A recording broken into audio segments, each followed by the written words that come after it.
Welcome to the WEInvested podcast, where we teach you how to save and make more cash. So today on the WEInvested podcast, we have here with us Brandi Bernoskie, and she is a digital strategist, a website developer, as well as the CEO and founder of Alchemy and AIM and North Star Sites. Brandi, how are you doing today? I'm doing great. Thank you so much for having me on today. Awesome. Okay, I'm sorry I was having a little technical difficulties over here. But anyway, thank you so much for joining us. I'm very excited about this conversation. I think you're doing some really interesting things in technology, so I can't wait to hear all about it. Oh, thanks. I sometimes think I'm doing interesting things too. So Yes, ma'am. So just to get started, what exactly is Alchemy and AIM and North Star Sites? yeah, so I started Alchemy and AIM about 7.5 years ago. So I started out as a solo website developer on my own. And in about 2 years of starting, well, I would want to put air quotes, my quote unquote business, just starting being a freelance developer, I had grown to the point where I realized I needed to hire. So I hired a few people. And one of my first assistants was like, you need to give this thing a name because it just sounds weird that I'm working for Brandi Bernoskie. Like no one knows what Brandi Bernoskie is. So Alchemy and AIM is a website development agency. We partner with designers, copywriters, and other people in the marketing field to help entrepreneurs and business owners really get a website that's going to work for them. I'm a really big believer in making the right investment in your website. And not necessarily breaking the bank. Everybody's needs getting started are a little different. So the North Star Sites kind of spawned from that. And North Star Sites is the non-custom portion of the business. So in Alchemy and AIM, we just do totally custom websites. In North Star, we actually have a really great starter theme that we developed. It's a WordPress theme. And it just lets me help, people who are just getting started with a business have a great website that has the right foundation for growth without a big investment. So that's really what I was thinking about is how do I serve these business owners that I work with? And it kind of just made sense to kind of split it, to be able to really talk to each segment of the people we work with appropriately. That's awesome. So how did you kind of get your start as a web developer? Like, were you always interested in tech, or was this kind of something that you picked up? Yeah, it's a little roundabout. So I was actually really interested in physics growing up. And when I say growing up, I mean like in high school, tried majoring it in college the first go, wasn't very successful, ended up back in school and doing another major in it. So I had that kind of like techie side of me, that physics side that I was fascinated by really the world around us. That's actually more than fascinated by the technology. I was fascinated by this world we live in. And while I was in, while I was in school, I started blogging. And I was a blogger for, a number of years. And I had just that little bit of code background from like coding my lab reports that I was able to start messing with my blog and my website. And inevitably, I taught myself more and more. Until I hit the point where friends started to notice that like my site didn't look like everyone else's, and how did I make that happen? And they started asking me for help is really where it went. So I was kind of helping people, really figuring it out as I went along. There was a lot of trial and error. I broke my site many, many times trying to figure things out. And I eventually hit the point where I realized I could quit my full-time job and at least try making kind of more of this, interesting living for myself. I knew I just didn't want to be stuck in a cube. I was very emphatic about that. And I thought about it and I was like, what do I have to lose? Like worst case scenario is I end up at home with my parents, really worst case. So I just kind of took the leap and started, working with a couple designers, and that just led to more and more projects. That's awesome. So when you quit your job, when you quit your full-time job, was it like a lot of anxiety in it? Was it a lot of fear, or were you excited about it? What were the emotions going through your head when you first realized that you would be able to quit? So I think it was mostly excitement, and that was partly because I felt so, I don't know, the only way I can feel like I could say it is like my soul just felt so in that job. Like I would just felt like I was not really living my life. And it was that moment of just like, I can't go on like this, you know? So it was a very kind of freeing moment. That's not to say it wasn't hard. I think I quit my job in April of 2013. And July of 2013, I actually did not make enough money to pay the rent. I had money stashed, thankfully, but I actually did not make enough money in my income to pay the rent that month.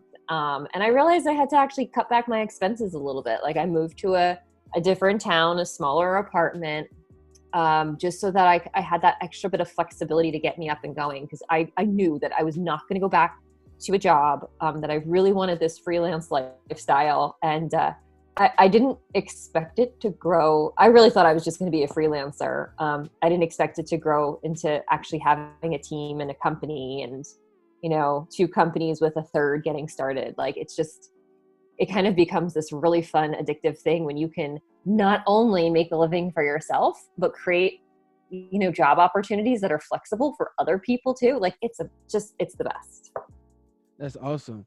And I kind of see in your bio here, it kind of talks about creating an aligned business. So could you kind of explain more what that means? Yes. So I noticed this very early on in dealing with clients. A lot of clients would come to me and they say, I need to create this in this particular way. Sometimes it manifests like I need to be on all of the social media things when you don't actually need to be on all of the social media things. That's not necessary. So a lot of people sometimes come, you know, especially in my industry when it comes to websites, they're like, I want so-and-so's website. They want to kind of duplicate, they admire the success and they want to duplicate it. But I think, you know, it's really important when you're creating a business, and it's one of the biggest challenges of creating a business, is to create it in alignment with who you are. I am personally, I'm an introvert. I love talking with people. I love small conversations and new people. Like I'm not people adverse, but I don't like big parties. And I just have found like, you know, some people are like, you have to do Facebook ads to be successful. No, you don't. I've never done a Facebook ad in my life, and I have a successful business. I've chosen, because of who I am, to spend more time networking with people and supporting them. And that really gives me energy. So I think it's really, really critical to surround yourself with smart people when you're getting a business started or any venture really. Like having people around you who are going to just help keep you true to who you are, so that you're not putting on any sort of masks or airs of being anyone else. Like the world needs you as an individual. They don't need you trying to be Tony Robbins or Oprah or anything like that. Like we need more of that. And I think, you know, the reality is we intake a lot, we see a lot, and we hear a lot of different ways things are done. You don't have to do it all of those ways. You can find your path through. And I think that's like a really important point that you hit on, because I know especially today, like on social media, like you have social media gurus that promise you like a formula for something, or like a quick way to get to 1,000 followers or whatever it is. So like we feel like we have to copy the blueprint of somebody else, like exactly how it is. I guess, but the main thing is to just add your own twist to it. Like you said, always just be yourself whenever you're doing business. Like incorporate yourself inside of that business. Yeah, and it gives you more energy. I mean, like that's actually what's going to create a sustainable business. If you're trying to do things you don't like doing, that just creates burnout. Right.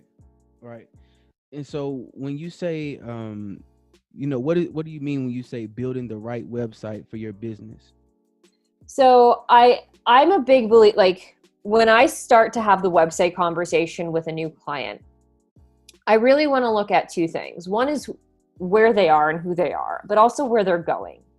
So I think this really comes to the alignment of the business too. Like we have to build the right website for who you are. So if you are the type of person that, you know, loves marketing on Facebook, and will do very well with that, I'm going to look at, certain opt-in pages and land-in pages and thank you pages. Like, we're going to make sure we're constructing the right thing that gets people to, like, not just like on your site, but like really gets them invested in wanting to get to know you better, get on your list, work with you, buy from you, whatever it is.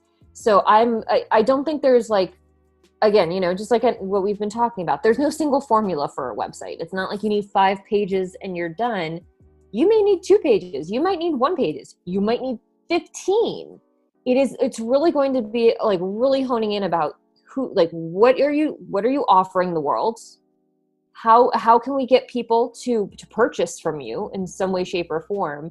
And then how are you kind of promoting that? So we're always just tailoring that to our clients' needs. I just, I don't feel like it's an easy equation. It comes from a conversation, and, being able to give our clients, and this for me is the most important part too. It's, even once we've got a good foundation, giving them the tools to be able to grow without necessarily having to come back to us is fantastic. Like, I want my clients to be able to make another page on their own.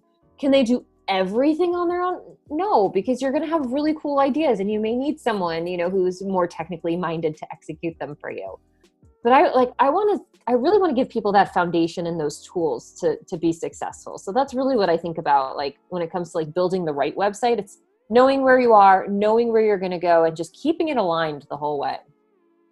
For sure. So it sounds like having a plan and really being able to listen to your clients kind of like helps you, customize exactly what they need and fits their vision. Yes. So what would you say some of the biggest misconceptions about having a website are? One of the biggest ones is that if you build a website, people will just magically show up and like buy from you. Like, it doesn't work that way. I mean, the internet is ginormous. There are so many websites out there. So a website is only one piece of the marketing plan. It is not the entire marketing plan. And frankly, I've sometimes had clients come to me in the very early stage of their business. Like, let's say someone who's a coach or something like that. They'll come to me and they'll be like, I need a website. My first question is, do you have any clients? Because if you don't have any clients yet, the first goal is not, let's build a website. It's going to be, go get 3 clients.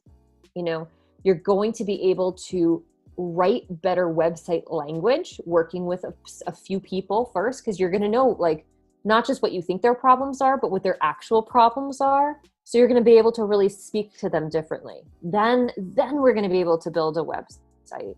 So that's kind of how I start to like think about it. And it's just one of the biggest things that I think people, like, that's the biggest misconception, is just build a website and it shows up. Or if I build a website, here's the other one of my other favorites is, if I build a website, all I have to do is tell people about myself. I mean, no one really wants to, they don't. They want to go to your website and just read about how awesome you are. Like, right. You have to connect it to how you're going to help them. Like, and I think there's nothing more wonderful than we can do than help people see success for themselves. So, in working with me, it's not about me. Like, I don't have my picture on my homepage or anything, because it's not about me.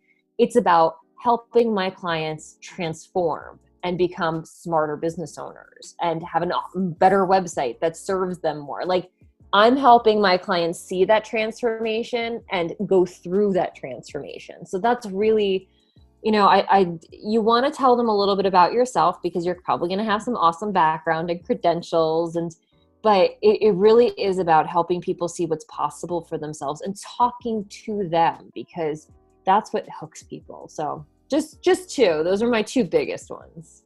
For sure. And so what would you say are the biggest opportunities that business owners are missing online? A lot of business owners, they're very, very smart people. They're going to be they're experts in their field so often. And they make a big mistake, which is they try to fire hose like people with too much information. They want to put it all on their website, and they have like 17 tabs. So I think one of the biggest, misconceptions and missed opportunities opportunities for people is that they're not giving. So that clear call to action is everything. Like, especially in today's world, it's so noisy. We're on the computer all the time. I mean, so often you're like on a site and something else is flashing at you, your phone, the TV, another website on your computer. So just, keeping it simple, keeping it focused, giving people a really, really solid, clear call to action can make a huge difference. I like to have what I call a secondary call to action too. And this is really popular in kind of like website strategy. So like, let's say you're selling blankets and buying a blanket is the primary call to action. You want to think about sometimes, is there something else I can offer people that may entice them, that allows me to start building a relationship with them so that in the future they can buy a blanket? Like a coupon code, get this coupon code you can use it for any time within the next 90 days, or it's a free ebook or a meditation or some other audio file or video download. Like what else, if they don't do the buy first time on your site, what else can you do to kind of enter into that email relationship with them and start building that trust so that you stay top of mind? For sure. And so why would you say that the digital experience is more important than the digital presence? So for a long time, I think we've all thought about websites in the digital presence. Like it's like a business card. Like you should have one, and it should have your general info, your bio and whatnot. And that's all you need. And then people will figure it out from there. I really like to think, and I think this is particularly true now coming to the end of 2020, as we're having this conversation, we are really online, and so much of our experience of the world is online right now. So we have to rethink it. It's not just that a website is something that, someone heads to after they meet us at a networking event.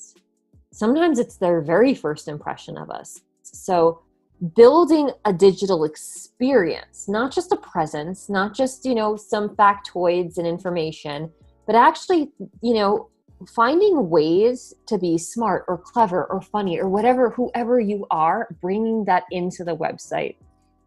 And there's some fun, there are some fun websites that, on like a 404 error, you might get some like funny text. Like I have a client of mine, and on his 404 error, he has this GIF of a gymnast who's doing like some sort of uneven bars trick and like face plants. And it's that just sort of humor that comes through that allows us to have these moments of like shared humanity online. Even if we're not online together at the same time, we still have that moment of shared humanity, because you just have that little chuckle, and it's just so that person to say this and put that GIF. And so I really like to think about that. It's not just about the homepage copy, but if someone signs up, what's that thank you copy? Like speaking as yourself and thinking about how do you lead people around? What's the follow-up email look like? Just really crafting that and making sure it's as you or as your company as it can possibly be, because that's what starts to create the experience. Then if someone gets on the phone with you, they're like, of course, I know what this person's gonna sound like, act like, what working together will be like, because you've already started to kind of plant the seeds of that digitally. That's awesome. So it's like you want to make sure that the client experience or the customer experience is kind of humanized and customized from the beginning to the end. Yeah. Just get rid of all of that old text of like, thank you, we'll contact you in 24 hours. Like, put some personality into it. We really enjoy it, and that's what makes people stick around, frankly. For sure. So what should business owners look for as they consider new technology? I really think this always comes back to aligned business. So if you are considering new technology, first, make sure it's technology you're going to use. don't just pick up new technology because everyone else says it's the coolest, newest thing. Like really, I mean, you're always welcome to experiment with new technology. That's the fun part of it being new. But if you're really going to adopt it into your business, make sure it works for your business. So a great example of this is a lot of websites now are starting to incorporate chatbots, which is, it's growing and growing in popularity. There's a lot to be said for them about like creating engagement. But again, same thing. If you're using the same old tired language and you're not going to actually respond to the messages that are coming through, maybe a chatbot's not the right fit for your business. I could see in some businesses it being a terrible fit, like it just may not sync with the business or with the owner. So just be aware that there are some really fantastic new technologies emerging, but you don't have to pick them all up. You just have to be aware that you're just making the choice that whatever you are picking up is a good fit for you and your business. For sure. So how would you describe or explain the fifth dimensionality, and why is that important in our growing digital world? Yeah, so this is funny because this came up as I was working over the summertime with a friend of mine, and I was trying to explain to her how sometimes when we work with clients, the clients will tell us they want one thing. So they'll tell us they want a really bold, dynamic site, and we start creating the site for them and they don't like it. And it's nothing that we've done or not done. It's just like something's not feeling, again, it's alignment. So I like to think what I started talking about was like this fifth dimensionality. It's like the extension of yourself into the digital world. And what's really fascinating about that is it may not always look the same as your four-dimensional self.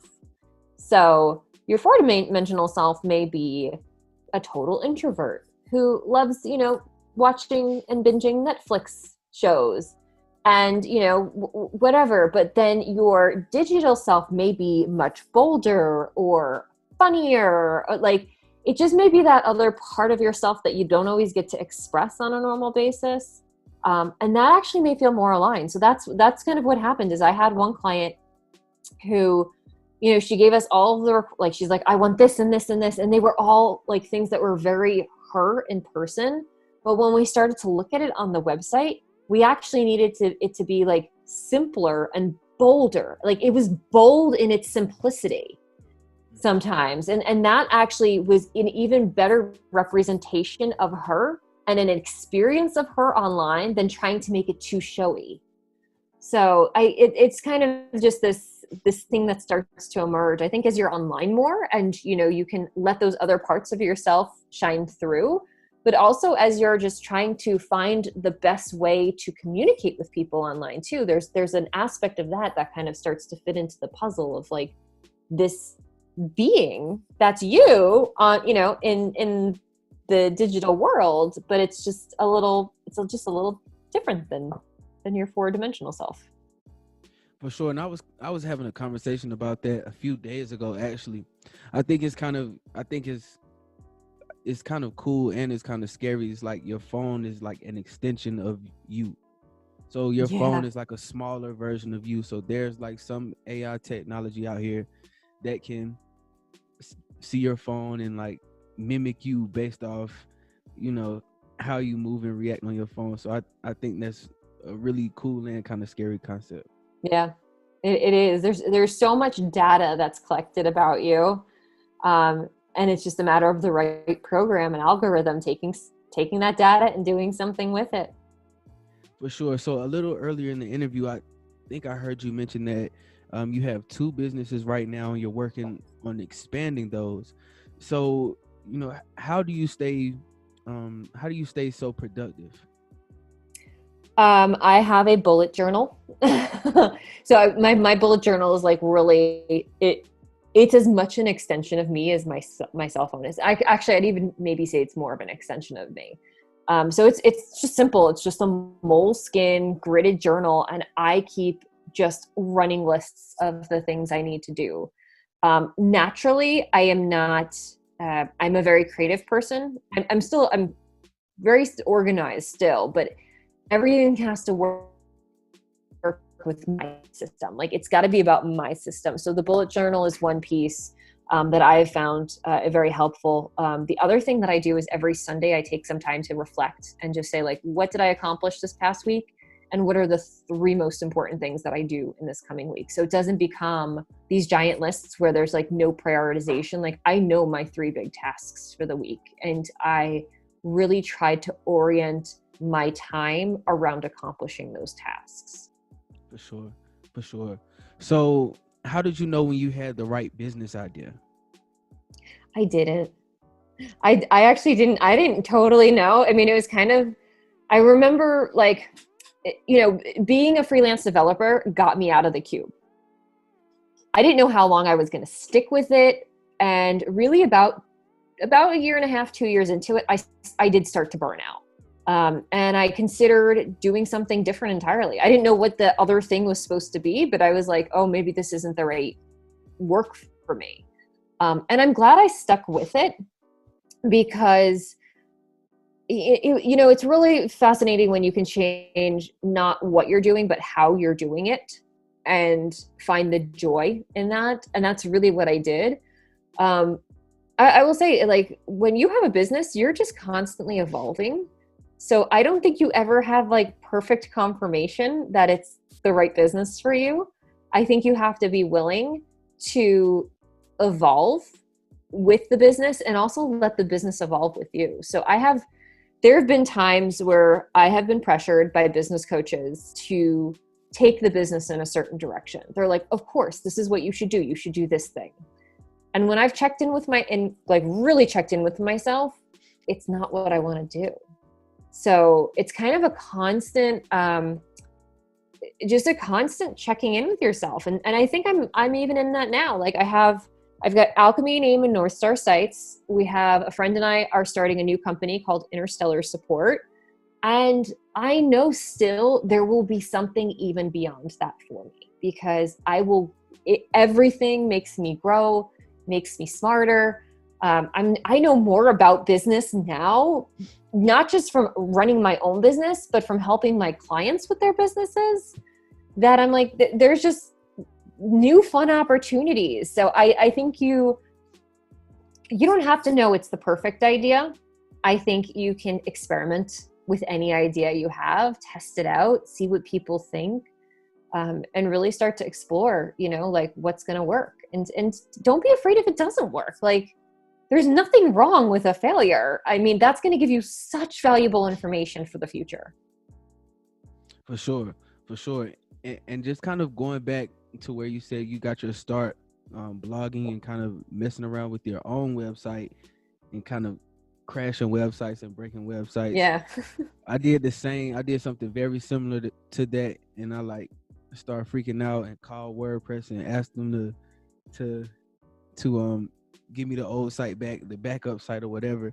But with that being said, like when you first got started, was it a struggle or did things like kind of fall into place easily for you? There were some things that fell into place pretty easily. Like because of my blogging, I had a really fantastic network of people, and most of those people became my first clients. Some of those contacts, like there were people I met at blogging conferences that eventually handed me my biggest clients that I still have to this day. So I think there was some element of that which came very, very naturally to me. But like I said, 3 months into it, I didn't make enough money to pay the rents. Believe me, there have been times where I've had employees, like in kind of roundabout ways, take money from me. So there's always something. It hasn't been easy every step of the way, but I have learned so much. And it's really just about staying aware and being attentive. And it's not about like not trusting. I didn't stop trusting people because some people were bad. It's just about, it's helped me get even smarter about how to identify good people to work with and good people to bring on my team. So, yeah, it definitely not easy along the way. Ups and downs. There have been months where, you know, we were all in the red for the month, and then the next month we were back in the black. And that's all just part of the process that it teaches you. It helps you kind of refine and become a better business owner and really a human being, I think, as you start to go through it. For sure. And just to kind of backtrack, because I think you said something that was interesting, just about how you faced, like in the early days, you've kind of faced burnout. Yeah. So how did you deal with that burnout? Like, how did you combat that, and how did you overcome the burnout to keep growing your business into what it is today? So there were two big things. And actually, I guess they're kind of the same thing. The biggest thing is I asked for help. That's the best way to combat burnout, is really to take some time for yourself and to ask for help. And so I asked for help in two ways. One is that I got a business coach. So this was, you know, I started burning out, and then I was like, oh my gosh, there are these people called business coaches, and they know things and they can help me. So I got a business coach. And one of the first things that I learned from my business coach early on is, if you are maxed out, you need to start looking at what can come off your plate. That's when I hired my first admin assistant. And it was, you know, it was simple stuff: writing contracts, sending packages, answering some emails, like little things that now that I didn't have to deal with them, I was freed up. And because I was freed up, it meant I had time for myself. So it gave me that opportunity to kind of just, you know, do some things, like have a hobby, not work all the time, see friends. You know, it can be very, you can get very kind of consumed with your business, especially in the early phases of it. There's a lot to do and you're wearing all of the hats. So just asking for help and taking those little things off your plate that you're probably not good at anyway, it's okay. Like, you can ask for help. I mean, I was very fortunate. You do need to make sure you're in that place with your business that you can pay someone to do that work for you. But if you get to that, like, that's just ask for help. Even asking for help from friends sometimes, like, you know, like I know obviously there's a lot of business out there that, you know, friends and family helped get them up and going, you know, those kind of like late night box packing sessions and things like that. So I think that's really key, is just knowing that you are not alone. That and the connection and conversations with people, like, it's just restorative. That's awesome. And that leads us right into the next question. What is the importance of having a good team, and how did you build your team? Like, how did you vet those people that you were bringing onto your team? Yeah. Oh, those are such good questions. So I really think, you know, as you grow a business, team is everything, and having the right team is really crucial. And that's a two-part piece. It's having the right people, but also having the right people in the right positions. So you can have someone who's a great person, but is just so in the wrong position. Like, if anyone tried to make me their accountant, I would be in the really, really wrong position. I'd love to support them. I am not an accountant. It is a bad position for me. So I think those are the two core pieces. And as I was building my team, it really was a question of like, okay, what can come off my plate, and like, where do I need help?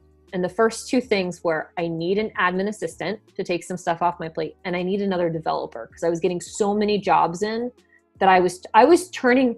I mean, if I told people some of the jobs I turned down, they would be shocked. Like, just some well-known charities and things. I mean, just things I hated to turn down, but I was so inundated with work, I couldn't do it all.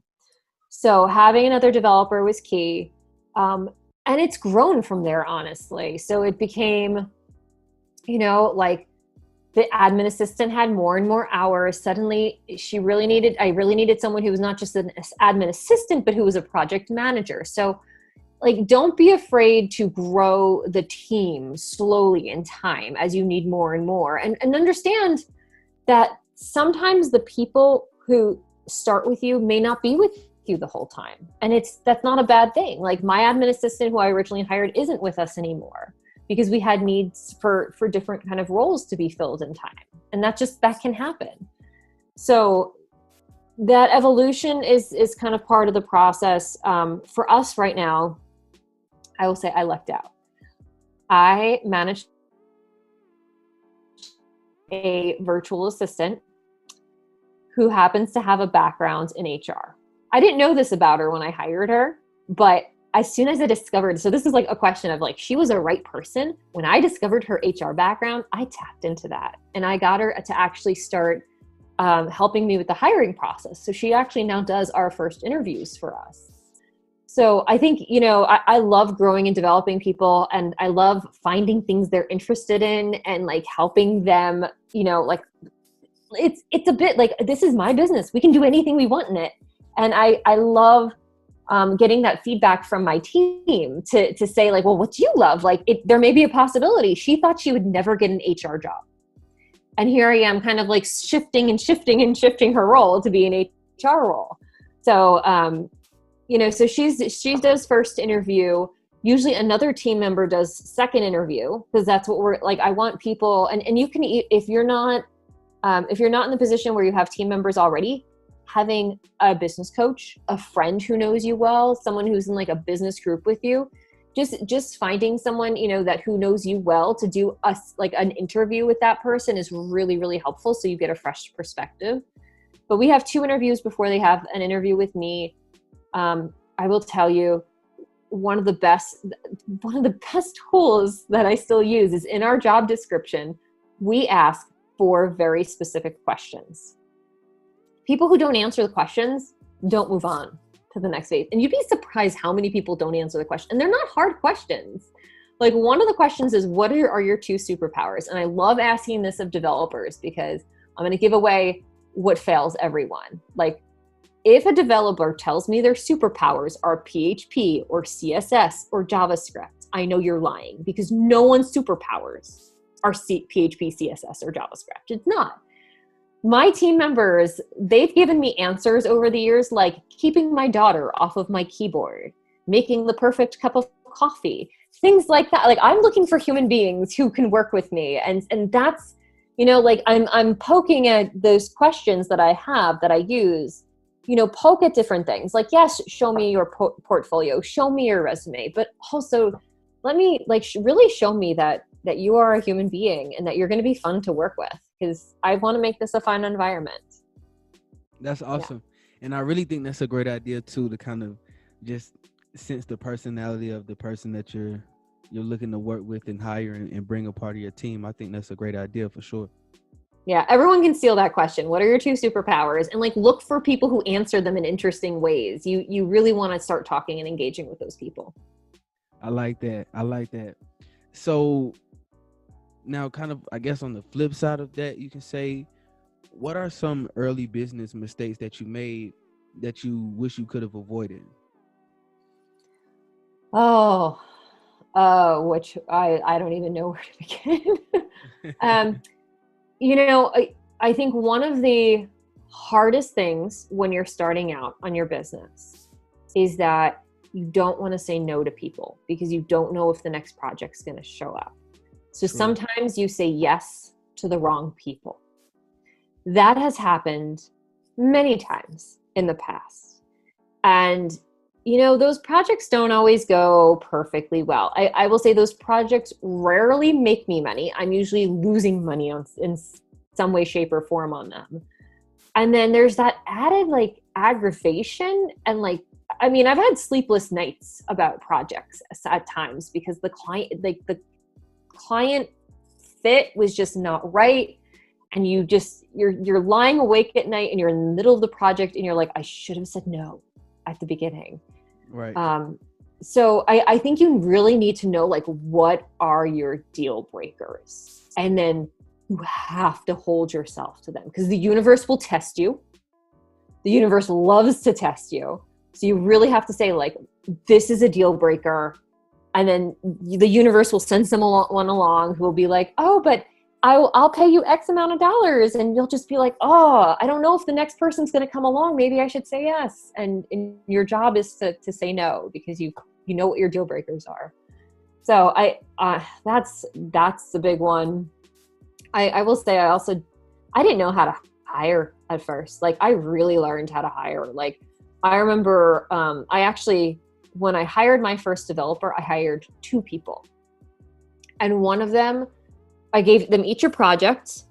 One of them returned the project and it legitimately looked nothing like the designs that he got. Like, I mean, minus the fact that it was like 2 columns. So it was 2 column, but like the fonts were wrong. The sizing was wrong.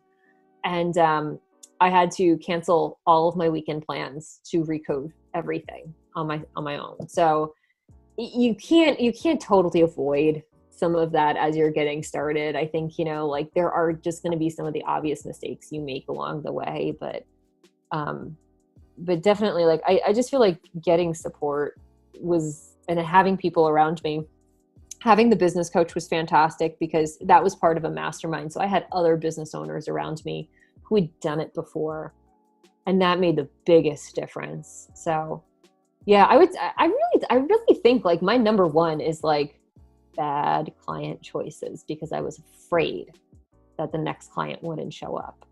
Like, just don't do it. Yeah, and saying no is like a really hard thing to do. Yeah. And it's kind of like a skill to learn. Like there are a lot of books written about how to say no and like the art of saying no. So it's not like as easy as it may sound or it may seem all the time. No, I'm still like, I'm 7.5 years into my business and I'm only now like really getting good with my boundaries in a whole way that I had never gotten good with them before. And that's just, I'm naturally like, I'm a people pleaser. I want everyone to be happy. I want my team to be happy. I want our clients to be happy. And I will like move heaven and earth to make it possible. But now there are just certain, things happening in my life that I'm like, well, no, I can't take a meeting at that time. And no, like this is more important to me now. And I have to make time for these other things to really make sure I'm fulfilled and I'm living a balanced life. For sure. So what would you say are some of your favorite things about being an entrepreneur? I love getting to travel and work when I'm traveling. So a couple years ago, I did 3 weeks in Scotland and I would hike in the mornings and then I would work in the afternoons and then I would go to the pub at night. And that was just like the best combination. So it was like, I'd hike until lunchtime and then work. And then like right around like 8 or 9 o'clock, I'd go to the pub. And I was in one place long enough that I got to know like the bartender and the locals and things like that. And it was just so nice to be in a different place, but still be able to continue the business at that time. That was just an absolute joy. I mean, and the biggest thing for me is I get to work with some amazing, amazing people. Like that is what keeps me in it. That is what gets me up every morning because I know, I have so many clients who are doing such incredible things, like, best-selling authors, and they're just out there like pouring their hearts into what they do. Like that is so rewarding to be part of that and helping them amplify what they do. It's just, it's such a joy. That's awesome. And that's what I'm trying to work to, that point right there too, so I can like travel and go hiking and live my life and then work a little bit and then have some more fun. That sounds like a lot of fun. Yeah. And it's always it's like an ongoing balance. So like when you're in a situation like that, when you're traveling, like I worked a little bit less during the day. And then, like I come home and I work a little bit more and then you travel again and, you find that groove to it all. For sure. So what would you say is the single most important reason for your success? I think it's just perseverance. Like, I think it's just not giving up when things got hard. Being willing to be wrong sometimes, owning up to that, just, you just keep going. Like you find the joy and even in all of the little pieces of it. I really think like that really, that really like it just, I will also say just being willing to be myself too. So, I didn't, I don't have a perfectly curated Instagram feed or anything like that. Like that's not the secret to my success. It's really just like being myself, connecting with people, and you just keep going. You just know that if one project doesn't work out, there's a reason for it. You know, that there's another good project or good client waiting around, and that opportunity is going to show up. That's awesome. So what would you say has been like one of the most critical moments in your business journey? So like a fight or flight kind of moment. I'd probably say that burnout period early on was one of, because that for me was like the crucial moment that I was able to decide I either give this business up and go do something completely different, or I try to transform how this is done. And that decision to transform how it was done is, I mean, that's what I'm probably making 10 times. I mean, as a business, I'm thinking 10 times what I made at that point, which is fantastic. But it really was, it was this moment of like, I just can't go on doing what I'm doing. And do I give it up, or do I try to change how it's done? Not just what I'm doing, but how it's done. Who do you look up to for inspiration, and why? I really, all of the people who I have met through these masterminds and events I've been at, they're incredible. Like, I really love, I'm in a group right now that is, it's a group of 7 and 8 figure female entrepreneurs. And these women are phenomenal. I feel like a baby in the room practically, because they're just, I mean, there are some people who have sold businesses for like 8 figures, who, started with nothing, went to 8 figures. My business partner, who I actually met in that group, she has a high school education and has created a 7-figure business like on her own. It's just amazing. And I think really, like, I look up most to the women around me who have been doing these incredible things, who have been creating businesses and jobs that never existed before. It's just like, they just absolutely fascinate me and amaze me. And it's so wonderful to be able to connect with them and interact with them and learn from them. How do you define your success as an entrepreneur? So I think it's easy for a lot of entrepreneurs to just like really define success in monetary terms. I've been through a lot as an entrepreneur, but I've also been through a lot as a person. And I moved back. So for a long time, I was living in Virginia, and about 3.5 years ago, I moved back to New Jersey, where I'm from. My mom was, a year before that, she was diagnosed with stage 2 bile duct and pancreatic cancer. And they did a surgery, and the surgery went well, and the chemo went well. But I came home because she was having a heart, like a small heart surgery. I just wanted to be there for that. And in the next, I would say about 4 months after her heart surgery, she started to get into the hospital more and more and decline. And I will tell you, success is being able to be there for your mom when she's on hospice, and to show up and still, like, I can't tell you, like, I went to her house every day when she was on hospice. And even in the month, like in the weeks before that, before it was actually that bad, I just went there every day, and I'd sit next to her, and sometimes I'd be working on the computer while we were just kind of sitting together and making sure she had everything she needed. There is nothing like having a job that is that flexible for your success. And for, it's not just me, like my team members can be there for their families too. Like, there have been kids in the hospital that needed care and attention, and being able to have that flexibility for them, being able to do it for myself is everything. Like, that for me is success. Like, I can't say anything more than that. Like, it really, being with my mom was the best. That's awesome.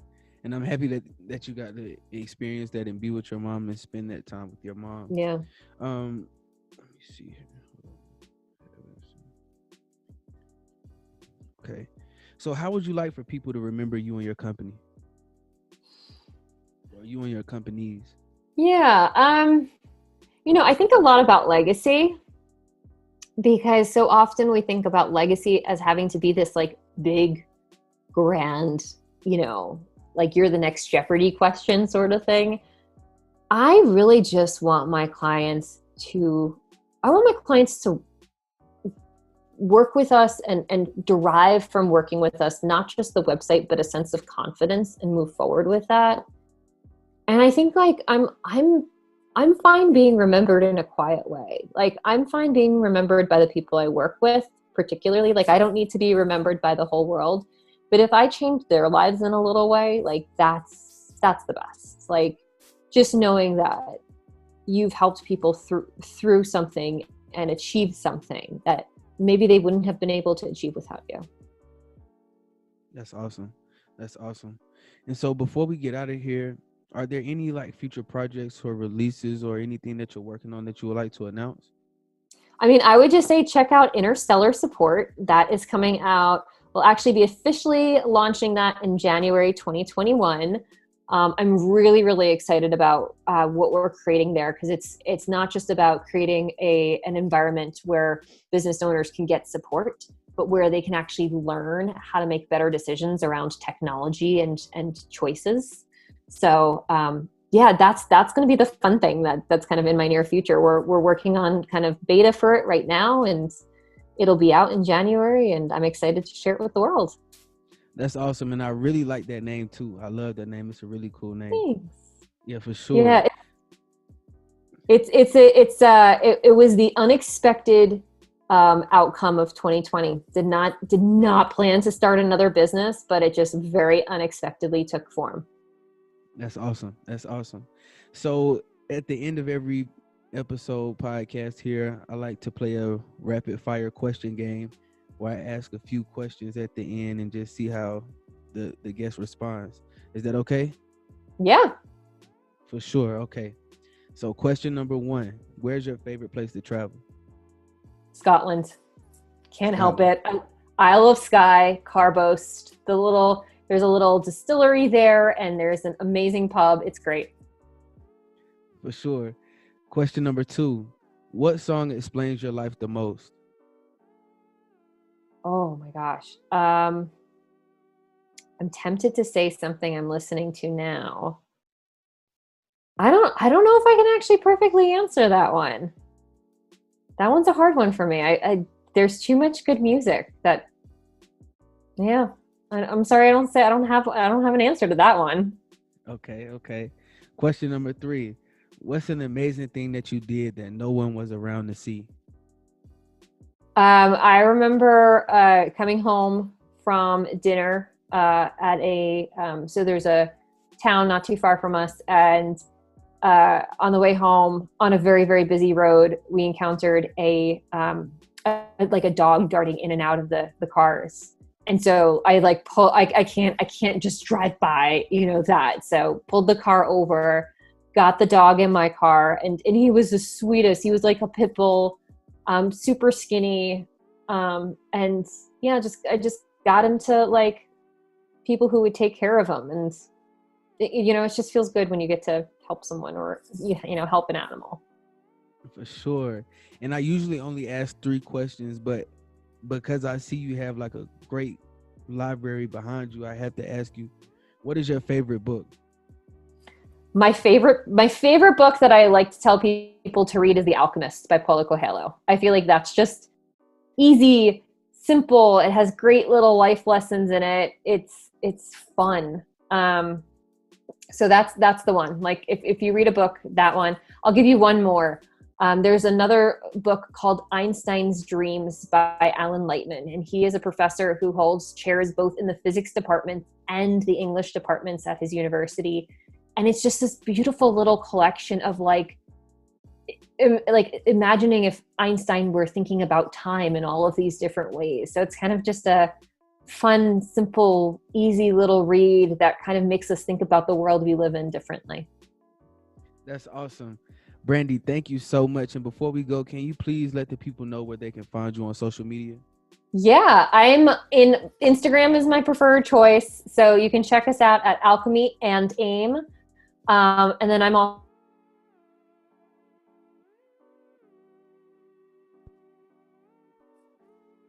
That's awesome. Thank you so much, Brandi. I had a great time talking with you. I did too. Thank you so much, Wesley.